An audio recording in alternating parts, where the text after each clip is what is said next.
사도행전 9장에 보면은 다비다 번역한즉 이 도르가라고 하는 이 과부가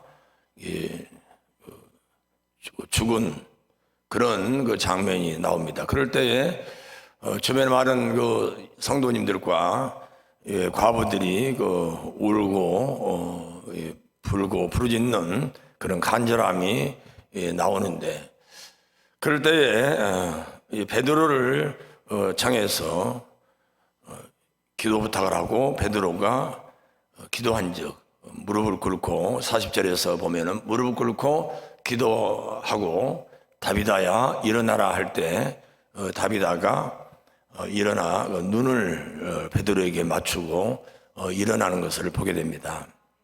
이렇게 과부들이 또 많은 성도들이 이 다비다 도르가에 대해서 간절히 사모하는 마음이 있었던 것은, 도르가가 이 선행과 섬김의 일에, 선행과 구제의 일에 힘썼다라고 이야기를 하고 있습니다. 선행과 구제의 일에 힘쓴 이 다비다, 번역한즉 도르가라고 하는 이 여인에 대한 많은 특별히 여자 성도들과 이 과부들이 그의 죽음까지도 슬퍼하고 서러워하는 그런 내용이 나옵니다. 그래서 사도행전 이 9장 이 말씀을 보면 19절에서인가부터 쭉 전개되는 이 말씀을 보면은 누가가 기록한 누가의 그 필체, 누가의 그 색채가 녹아난 것을 보게 됩니다. 근데 오늘 이 사도행전에 똑같은 그 저자인 누가가 오늘 본문 말씀에서 이렇게 영감을 기록하고 있는 그 필체, 어떤 그 문법은 사도행전 9장에 나와 있는 이 도르가의 사건과는 좀 다른 필체가 엿보입니다. 다시 말해서 사도 바울의 그 접근 방식, 사도 바울의 어떤 그 글쓰기와 흡사한 글의 이 전개 방식을 오늘 우리가 본문 말씀을 통해서 알 수가 있는 것입니다. 논리 정연하고 서론과 본론과 결론이 뚜렷한 그런 사도 바울식의 말씀으로 기록되어 있습니다. 그래서 많은 신학자들은 사도행전 9장에서의 누가가 어느새 사도 바울과 사도행전의 이 9장의 역사는 이 베드로의 그 역사인 것이고, 오늘 본 말씀은 사도 바울의 사역의 역사인 까닭에 어느 순간에 누가가 베드로를 따르고 추정했을 때의 그 문법과 필체가 사도 바울과 함께 동행하면서 어느 순간에 사도 바울의 이 필체도 닮아갔다라고 이야기하는 신학자도 있고, 또 한편으로는 이건 바울의 자서전적인 바울의 어떤 간증을 누가가 인용을 해서 바울의 그 간증, 고백 자체를 그대로 오늘 말씀 속에 옮겨놨다라고 하는 그런 신학자들도 있습니다. 제가 여기서 말씀을 드리고자 하는 것은 초대교회의 두 거장, 두 거목이 다 선행과 구제, 섬김에 대해서 주목하고 있었다고 하는 사실을 누가는 이 귀한 진리의 말씀을 대언하고 기록함에 있어서 참 베드로가 선행과 구제를 일삼은 이 다비다 도르가라고 하는 여인을 무릎을 꿇고 40절을 보면 9장 무릎을 꿇고 기도하는 가운데에서 하나님의 역사가 일어난 것을 보게 됩니다. 오늘 본문 말씀 속에서도 보면은 20장 36절에서 보면은 무릎을 꿇고 참으로 기도하는 그러한 이 사도 바울의 모습이, 그런 이 풍경, 그런 장면이 나옵니다. 베드로가 사역을 함에 있어서도 무릎을 꿇고 기도하는 가운데 다비다야 일어나라. 그리고 오늘도 해변가에서 이렇게 물론 베드로가 묵고 있었던데도 해변가 무드셀라 집이었고 오늘도 에베소 교회 장로들과 함께 이러한 귀한 말씀을 교훈하고 가르치고 또 자기의 모범된 신앙 고백을 함에 있어서도 해변가에서 고별 설교를 하는 가운데 그는 무릎을 꿇고 참으로 그의 사랑하는 동역자들에게 강구하고 또 부탁을 하는 그런 내용이 오늘 본 말씀에 소개되고 있습니다.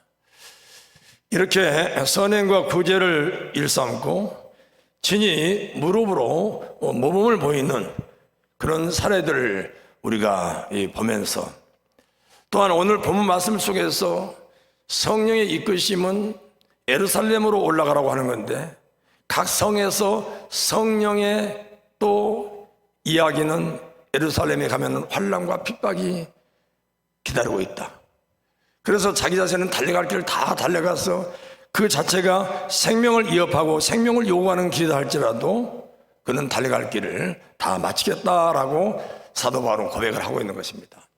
그러니까 하나님의 선한 역사, 성령의 역사가 예루살렘으로 가라라고 하고 그 예루살렘에서 기다리고 있는 것은 축복과 그곳에서는 진수성찬과 다 갖춰져 있는 어떤 완벽한 행복이 아니라 환난과 핍박이 기다리고 있고 그 결과물은 생명까지도 빼앗길 수 있는 길이라고 하는 것입니다.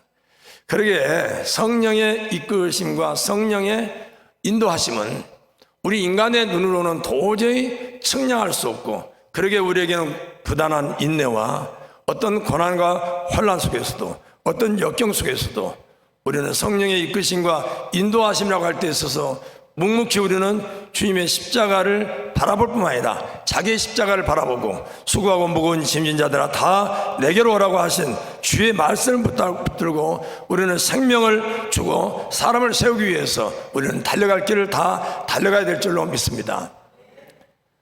우리 상대 후보인 목사님을 잘 이렇게 보필하고 보좌한 지금 전국 장로회 회장님이 계십니다. 지난 목요일 날 항상 그분은 저하고 농담도 주고받고 평상시 아주 가까웠기 까다르게 정말 이물없게 서로 대하는 사이인데 목요일 날 보니까 얼굴이 좀 굳어져 있는 것입니다. 왜 그러실까 그냥 하고 묻지를 이렇게 안 했습니다. 근데 어제도 또 보는데 얼굴이 순간 좀 어둡고 굳어져 있어요. 그래서 제가 용기를 내서 아니 장로님 항상 얼굴이 저보다 훨씬 밝고 그렇게 해맑을 것인데 좀 얼굴이 조금 좀 그렇습니다 라고 이야기를 했더니 대상포진이 와서 순간적으로 자기가 이 표정 관리를 하려고 하는데도 이 가슴을 꼭 찌르면 그 순간 이게 아픔이 겉으로 이렇게 나온다 이거죠. 아니 언제부터 걸리셨는데요? 했더니 주일날부터 걸렸다는 것입니다. 그래 주사 맞고 약을 이제 먹으면서 지금 담임 목사님을 이렇게 보좌하고 보필하기 위해서 어제 7시 제가 한 20분에 가니까 벌써 다들 와 계시는 거예요. 그리고 나서 또 열방교회로 또 우리 갔었어. 그리고 나서 어제 저녁에는 강서지방에서 제가 만나기로 했던 장로님을 7시 만났는데 8시가 넘어서 오셨는데 그때까지 또 그 상대 목사님이 식사 대접을 하는데 또 그 두 장로님이 그렇게 그 자리까지 새벽부터 그 늦은 밤 이제 또 천안까지 내려갈 때 있어서 또 얼마나 많은 시간이 소요되겠습니까? 그렇게 대상포진이 걸려서 순간순간 몸을 추스릴 수 없는 상태에서도 그렇게 담임 목사를 섬기면서 보좌하는 모습을 보면서 참 이루 형언할 수 없는 감동을 받았습니다.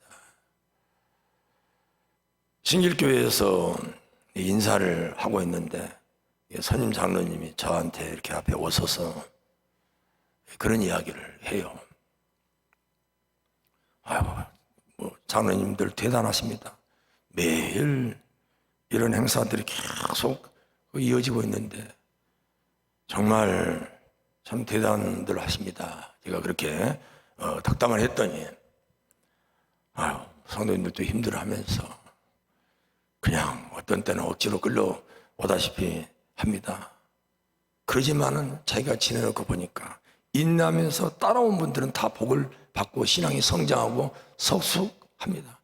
자기가 재정위원장을 맡고 있었는데 그 목사님이 맨 처음에 교회로 올 때 자기가 재정위원장인데 얼마나 많은 일을 시작하고 얼마나 많은 일을 벌리는데 도저히 감당을 할 수가 없을 정도로 참 많이 어렵고 힘들었습니다. 그러나 그걸 꼭 참고 인내하면서 열심히 보좌라고 섬겼더니 자기 자신의 신앙이 커지고 성숙해지고 자기 자신이 복을 받고 참 자기 자신의 모든 삶이 달라지는 그런 부분을 제가 경험했기 때문에 제가 당당하게 성도님들에게 참고 기다리고 인내하면서 목사님이 제시하고 가는 길을 따라야 된다라고 이야기를 한다는 것이죠.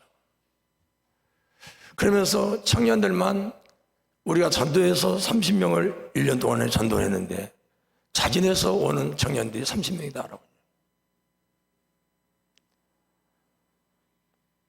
참 수십억, 우리가 생각할 수 없는 수십억의 빚이 채무가 있음에도 불구하고 그렇게 섬기고, 그날도 이게 저는 못 봤습니다. 옆에 있는 분이 예, 봉투를 대원대회를 하는데 한 대원들이 거의 한 35명 정도 모이는데 다 봉투를, 근데 이제 박은현나 부목사님이 들고 와면 이제 저는 그 뭔지 모르는 봉투 어느 분들 다 이제 또 여비를 주려고. 참 이렇게 참 섬기고 나누고 베풀고 이런 목회의 가치와 철학을 가지고 성도들이 힘들어하고 때로는 고통스러워해도 참 성령의 소리로 믿고 거듭가는 가운데 이렇게 섬기고 나누고 봉사하고 충성할 때 그 공동체가, 그 부활의 공동체가 굳건히 서나가고 하나님의 영광이 그 공동체에 임한 것을 볼 수가 있습니다.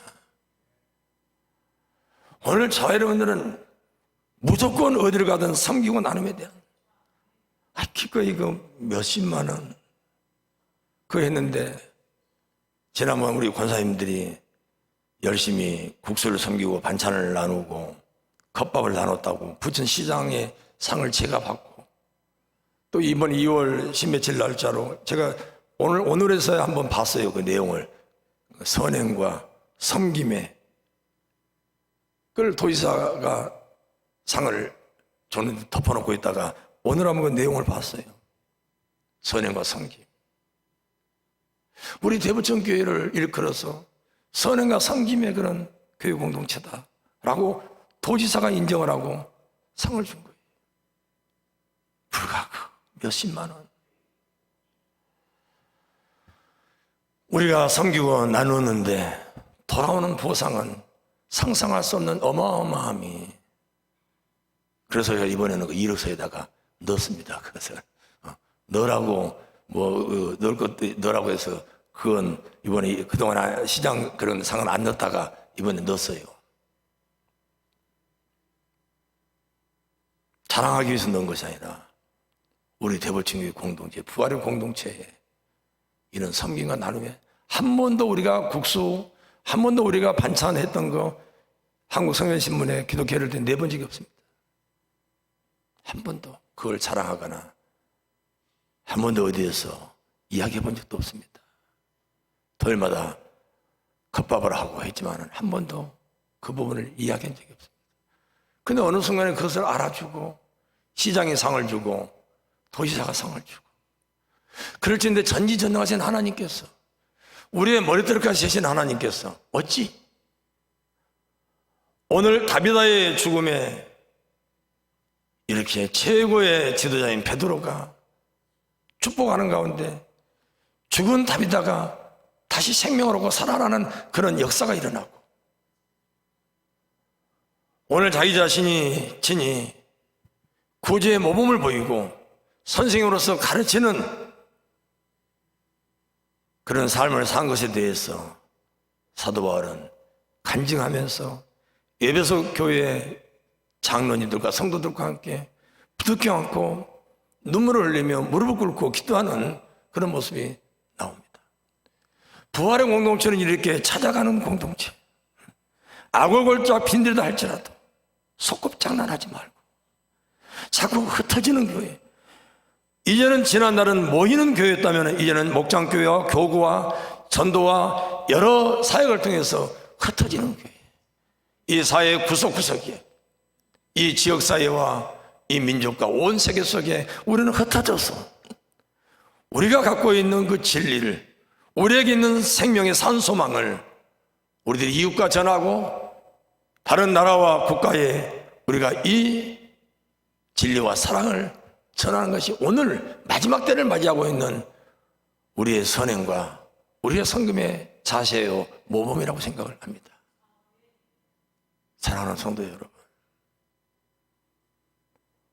우리는 끝까지 부활의 공동체로서 나의 선명은, 나의 사명은 어디에서 간지 우리는 섬기고 나누고 우리는 기부하고 재능을 기부하고 물질을 나누고 사랑을 우리는 나누는 그런 나의 사명.